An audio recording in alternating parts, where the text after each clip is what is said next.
ہم محاسبہ کرتے ہیں، ہم نظر رکھتے ہیں، ہم تنقیدی نظر رکھتے ہیں،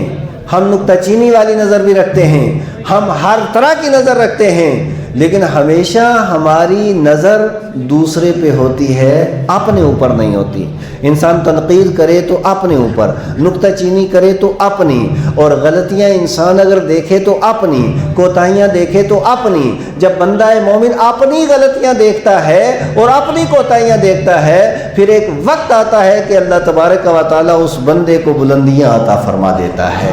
حضرت گرامی وقار، تو ایمان و احتساب کے ساتھ جو بندہ مومن روزہ رکھتا ہے، اب سنو حدیث پاک، حضرت ابو ہریرہ رضی اللہ تعالیٰ عنہ حدیث کے راوی ہیں، بیان کرتے ہیں مصطفیٰ کریم صلی اللہ علیہ وسلم نے ارشاد فرمایا کہ ابن آدم جو بھی عمل کرتا ہے نا، ہر ایک عمل اسی کے لیے ہے سوائے روزے کے، اس لیے کہ اللہ کے پیارے محبوب علیہ السلام ارشاد فرماتے ہیں کہ رب تعالیٰ نے ارشاد فرمایا فَإِنَّهُ لِي وَأَنَا أَجْزِي بِهِ، کہ روزہ میرے لیے ہے اور روزے کی جزا دینے والا بھی میں ہوں۔ اور پھر اللہ کے پیارے محبوب فرماتے وَالصِّيَامُ جُنَّةٌ، کہ یہ روزہ ڈھال ہے۔ اور پھر ارشاد فرمایا کہ جس کسی کو روزہ ہونا، وہ اپنے روزے کو چھید نہ کرے۔ اپنے روزے کو، یہ چھید سمجھتے ہیں نا، سوراخ کرنا، اپنے روزے کو سوراخ نہ کرے۔ اب یہ روزے کو سوراخ کیسے ہو جاتا ہے کہ یہ روزہ جو ہے یہ کیسے، جیسے کہ برتن ہو اور برتن کے اندر آپ کتنی قیمتی چیز رکھیں، اس کو سوراخ کر دیا جائے تو چیز محفوظ رہے گی؟ نہیں محفوظ رہتی۔ اب وہ محفوظ کیوں نہیں رہتی؟ اس وجہ سے محفوظ نہیں رہتی کہ اسے سوراخ ہو گیا اور سوراخ سے وہ چیز نکل جائے گی، ضائع ہو جائے گی۔ تو اللہ کے پیارے محبوب صلی اللہ علیہ وسلم نے ارشاد فرمایا روزے کو بھی سوراخ ہوتے ہیں۔ یہ کیسے سوراخ ہوتے ہیں کہ وہ بندہ گالی دیتا ہے، اپنے روزے کو سوراخ کر دیتا ہے۔ کوئی آدمی بیہودہ گوئی سے کام لیتا ہے، وہ اپنے روزے کو سوراخ کر دیتا ہے۔ کوئی انسان گندی باتیں کرتا ہے، فحش کلامی کے اوپر اتر آتا ہے، تو یہ اپنے روزے کو سوراخ کر دیتا ہے۔ اس وجہ سے اگر کوئی آدمی جہالت کے اوپر اتر آئے تو اب صاف ظاہر ہے اگر آپ کو کوئی آدمی گالیاں دے گا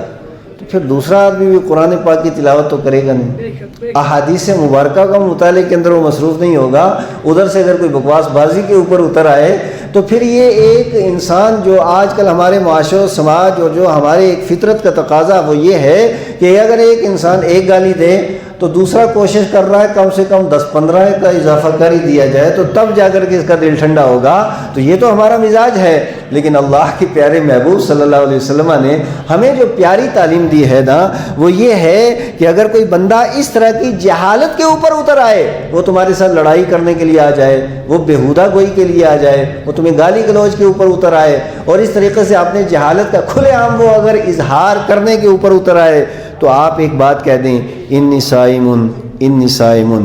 کہ میں روزے دار ہوں، میرے روزے دار ہوں۔ یہ گالیاں دینا، بکواس کرنا یہ تیرا کریکٹر ہے، اور صبر کرنا یہ میرا کریکٹر ہے۔ اس وجہ سے بندہ مومن کو چاہیے، حالانکہ بڑا مشکل کام ہے، یہ اتنا مشکل کام ہے کہ اس کے لیے جس وقت انسان کے سامنے جس وقت یہ باتیں آتی ہیں نا، اس وقت انسان سارا کچھ بھول جاتا ہے، پھر جواب دینے ہی کو سارا کچھ سمجھتا ہے۔ لیکن یا صوم و صبر، کہ روزہ صبر بھی ہے، روزہ یہ صبر بھی ہے، اس وجہ سے صبر بھی کرنا چاہیے۔ اور پھر کیا ارشاد فرمایا، روزے دار کے منہ کی بو، اللہ کی پیارے محبوب فرماتے ہیں اس ذات کی قسم جس کے قبضہ قدرت میں میری جان ہے، روزے دار کے منہ کی جو بو ہے اللہ کے نزدیک مشک و عنبر سے زیادہ پسندیدہ ہے۔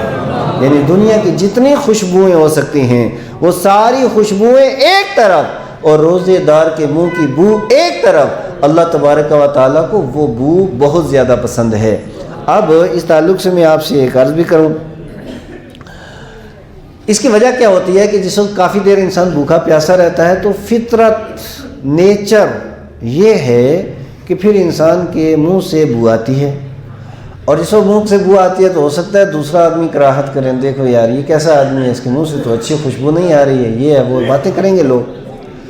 لیکن دیکھیے کہ انما الاعمال بالنیات، ہر عمل کا دار و مدار نیت پہ ہے۔ اس کی جو کنڈیشن اور اس کی جو پوزیشن، اس کی جو حالت ہوئی ہے کس بنیاد پہ ہوئی ہے؟ آپ نے رب کی خوشنودی کے لیے، آپ نے رب کی رضا کے لیے، اپنے رب کی چاہت کے لیے، اپنے رب کو پانے کے لیے، اس کی منزل، اس کا نشانہ کیا ہے؟ رب قدوس کی رضا، اس کا ٹارگٹ کیا ہے؟ اپنے رب قدوس کی رضا، اس رضا کے لیے اس نے یہ کام کیا ہے نا، تو پھر بظاہر دنیا والے اگر اس کو اچھی نگاہ سے نہ دیکھیں، اللہ تبارک و تعالیٰ کے ہاں اس کا بہت زیادہ فائدہ ہے۔ اور پھر اللہ کے پیارے محبوب صلی اللہ علیہ وسلم نے ارشاد فرمایا کہ روزے دار کے لیے دو خوشیاں ہیں۔ ایک خوشی وہ ہے کہ جب وہ روزہ افطار کرتا ہے، ایک خوشی وہ ہے جب وہ اپنے رب کے ساتھ ملاقات کرے گا۔ حضرات گرامی وقار، اس موضوع کے، اور یہ جو حدیث میں نے پیش کی یہ متفق علیہ، صحیح بخاری صحیح مسلم کے اندر یہ حدیث موجود ہے، اور اس موضوع کی بہت سی احادیث مبارکہ ہیں کہ اللہ کے پیارے محبوب صلی اللہ تعالی علیہ وآلہ وسلم نے ارشاد فرمایا کہ روزہ، یہ اللہ کے پیارے محبوب علیہ السلام نے ارشاد فرمایا روزہ خدا کی رضا کے لیے جو بندہ رکھتا ہے، پھر اللہ تبارک و تعالیٰ اس کا صلہ اور اس کی جزا قیامت کے دن خود عطا فرمائے گا۔ اور